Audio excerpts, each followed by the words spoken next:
Hey everyone, Ben from Snowboard Gamer. Welcome to episode 66 of This Week in Board Games. In this weekly show, I share with you all the games we played, go over any interesting board game news, and show any new purchases.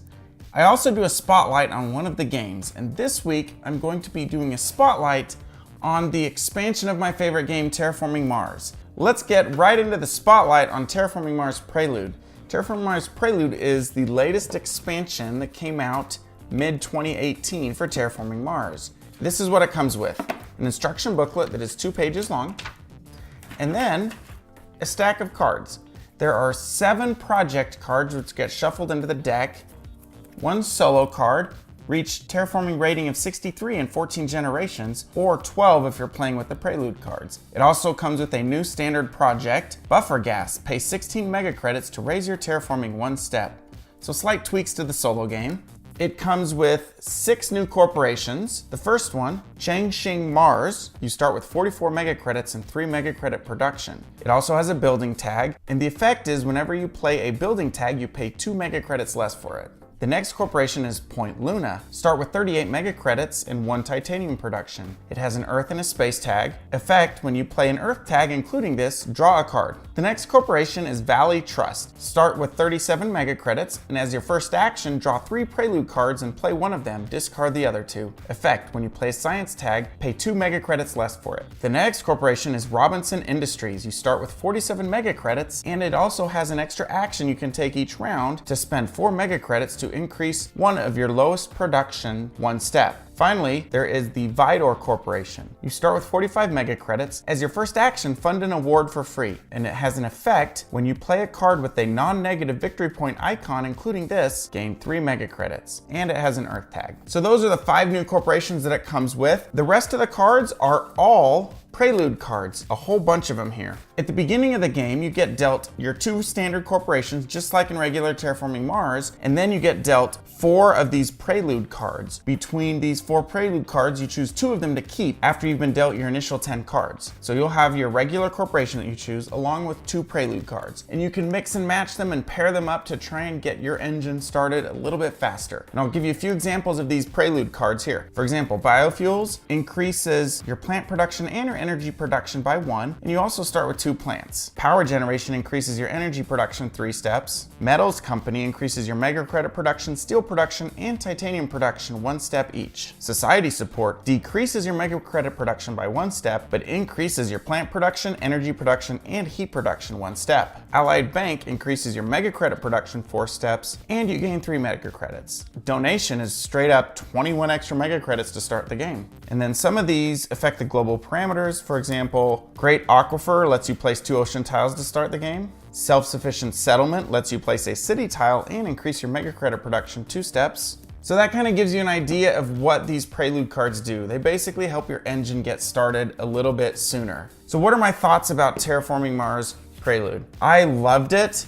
It shortens the game. It doesn't shorten the game tremendously though. It maybe shaves off 1 or 2 generations. But I don't think I will ever play Terraforming Mars again without the Prelude expansion. That's not something I can say about Venus Next. Venus Next was fun, but it did not have the same impact on me as Terraforming Mars Prelude did. I absolutely love this expansion. It really helps you get going. A lot of times the first few generations are kind of slow going in Terraforming Mars, and this helps you not have a slow start. It really helps get your engine going. I love what they've done with Prelude. At first I was nervous that maybe it would shorten the game too much and just get rid of that whole economic building aspect of the game, which I love so much, but I feel like it doesn't. It's the right balance of helping get you kick-started, but not doing too much for you, whereas the game is too short. So I highly recommend Terraforming Mars Prelude. I love this expansion. We started the week off by playing Azul at Gravity, our favorite local brewery around here, with our friends Eric and Liz. We enjoyed this so much that we played it twice that night. This is a tile laying game where you're tiling a wall in Portugal. It's for 2 to 4 players ages 8 and up and plays in 30 to 45 minutes. This won the Board Game of the Year this year. We've been playing this a lot and are continuing to play it. Azul is a great game. Next, we did a little Halloween action with Betrayal at House on the Hill. It's Halloween and we had dress up day for work, so I went as a Viking. I used this outfit in my unboxing of Champions of Midgard. I'll link that up here. Go check that out if you haven't seen that. That was a lot of fun. I did that with my daughter Kinsey. After work, I went over to a friend's house and we played Betrayal at House on the Hill, which is a perfectly themed game for Halloween. In Betrayal at House on the Hill, everyone is exploring a haunted house together, and at one point, somebody turns on everyone else and becomes the traitor and betrays them. And then monsters come out and it's a fight till the end of a one versus all until the game's done. We had a lot of fun. It's a good one. Perfectly themed for Halloween. The rest of my video will be slightly different this week. My cousin Will came into town. He came into town for the weekend. We hung out, we took him into Boulder, showed him around the town a little bit, played a bunch of board games. The games that we're gonna be going through are Welcome to, Space Base, Settlers of Catan, Terraforming Mars, Dice Forge, King Domino, and Scythe. I'll come back to the end of the video for my new purchases. I do have one here, and then we'll wrap it up with the news.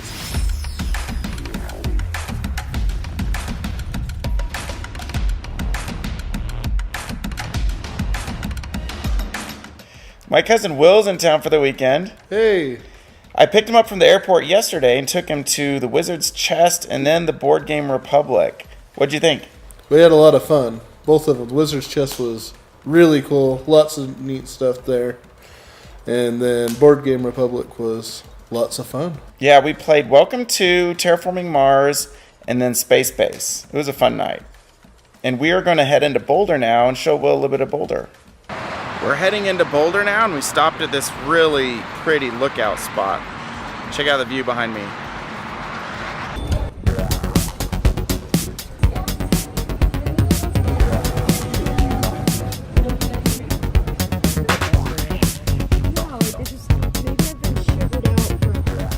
We just went to Peace, Love, and Chocolate, this cool little chocolate shop. This is what I love about Colorado weather. We had our first snow a few weeks ago, and we're sitting outside now in 70-degree weather. It's beautiful today.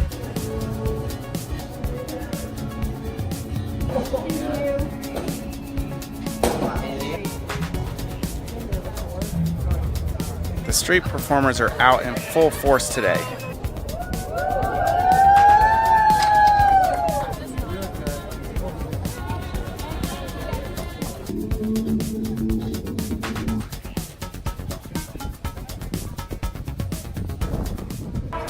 They've got this really cool toy and kite store on Pearl Street called Into the Wind.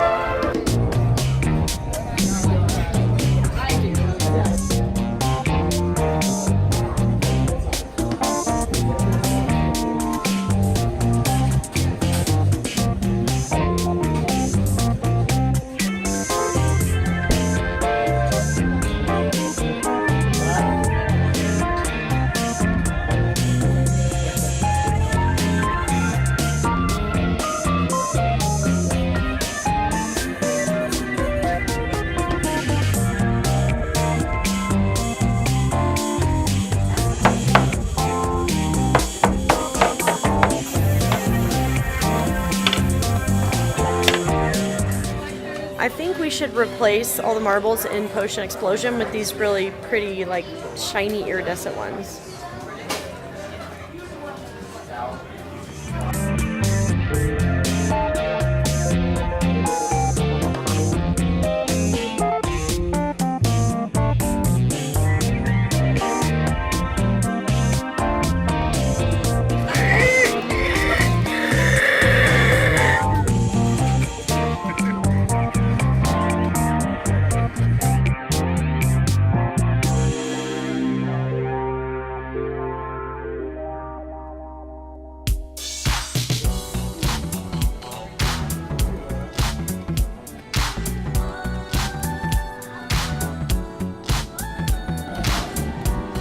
One of the things to do on Pearl Street is to get a grilled cheese sandwich from this gazebo.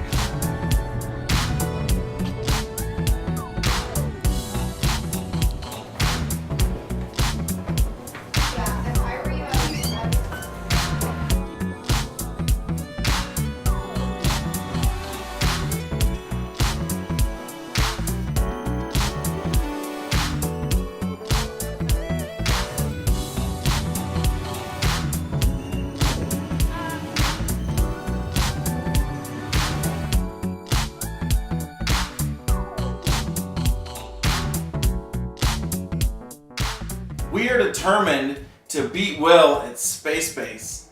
He won last night at the Wizard's Chest, and he just beat us the first game tonight, so we're demanding a rematch.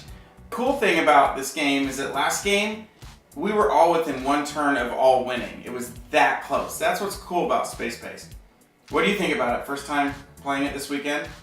I really enjoy it. I like all the different options that you have, and you can kind of control where things go and what you're doing and have a real strategy and then hope things just go your way.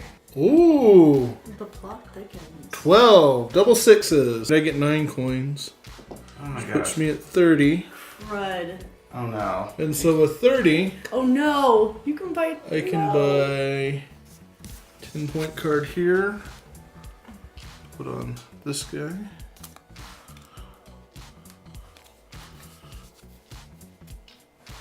And that'll put me up to 42.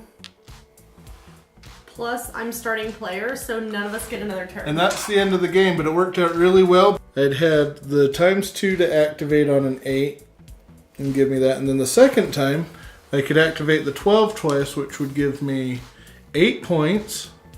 And also activate the 11 twice, and so that would give me 18 coins. And 8 points. Man. 8 points. And so I did that, but what happened was they rolled an 8, and then my turn, and then Allison's turn, and then Ben rolled another 8, and then I took my turn, and then they rolled 2 8s. Yeah. And so I got activated twice over like 5 turns, and it was glorious. It was game over.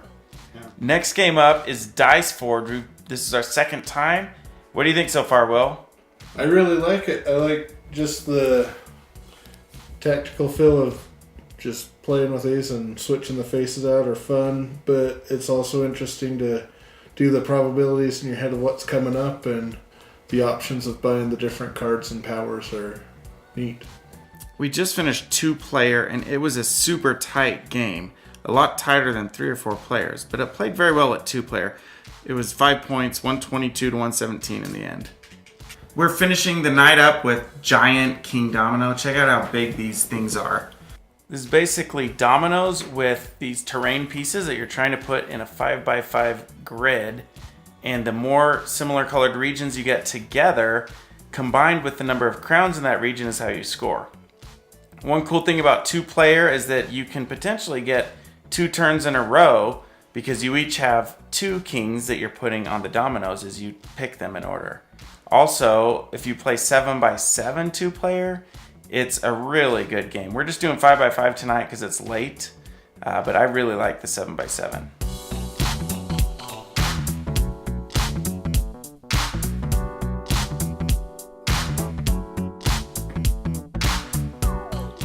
Next up, a fool.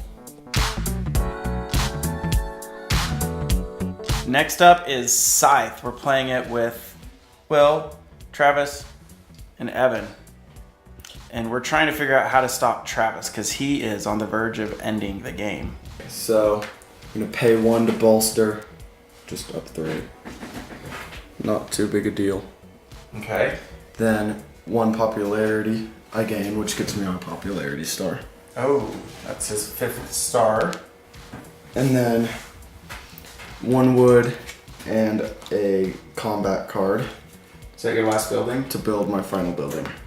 Oh. And that gives me 3 coins and That a is the popularity. 6th star. That's the last star. Yeah, that's my last start and the game ends. Where's buildings? We are going old school tonight and playing a classic. We've got Settlers on the table. Catan for you newbies who haven't been playing board games for 15 years. So we're basically pulling a Sheldon or Ben from Parks and Rec. That's it. That's all I have.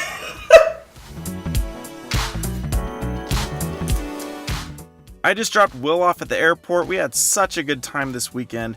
We hung around the house, played 12 board games, 8 unique board games, took him into Boulder, did a little sightseeing, also played a few video games, and just chatted and caught up. So good to catch up with my cousin Will. He's awesome.